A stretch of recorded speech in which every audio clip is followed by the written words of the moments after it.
Amy Truong. I lead the acupuncture program at City of Hope, and again, this is really a scoping review looking at the effects of acupuncture on anxiety in cancer and non-cancer patient population. Now, this is an oncology setting, so obviously I wanted to focus on that, but due to the limitation of research, I had to expand it out to the non-cancer population as well.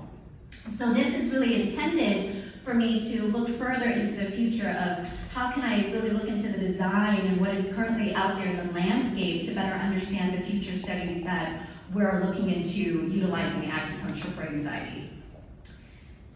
I noticed everybody said, I don't have disclosures, so I don't have disclosures. So as you can imagine, anxiety is twice more prevalent in the cancer patient population. Based on a study published by Gorling et al. In 2023, about 13.8% of cancer patients develop some levels of generalized anxiety disorder. This is an estimate of about 270,000 people affected based upon the census in 2023. I'd be remiss not to mention that the impact also affects about 19 million people from a non-cancer population.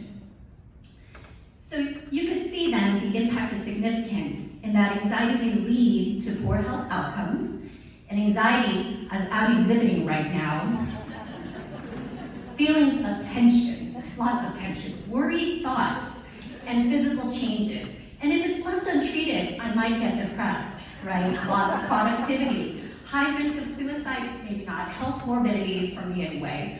And oftentimes though, in all seriousness, it's often overlooked in cancer patients, as you can imagine, right?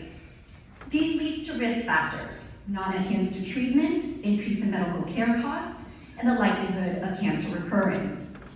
Good news, the American Society of Clinical Oncology guideline started to look into, well, maybe there's other ways in which we could utilize other non-pharmacological approaches to treating people or cancer patients for anxiety.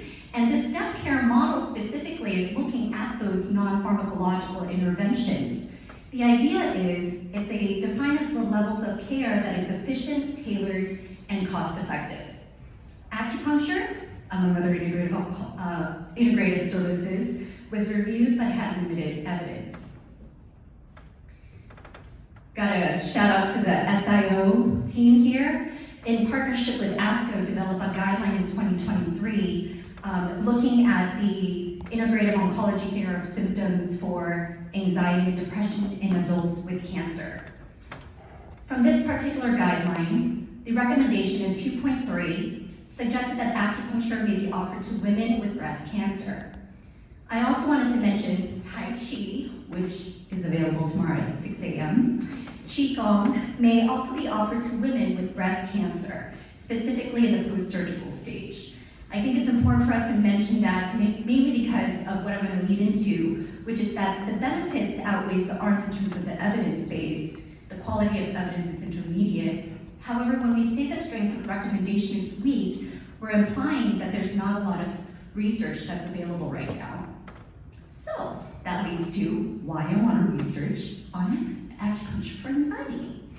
I wanted to understand who are being studied in these populations. What is the setting like? How are the symptoms of anxiety being measured? What are the tools that are used? And what are the common acupuncture interventions? We heard about electroacupuncture, body acupuncture, auricular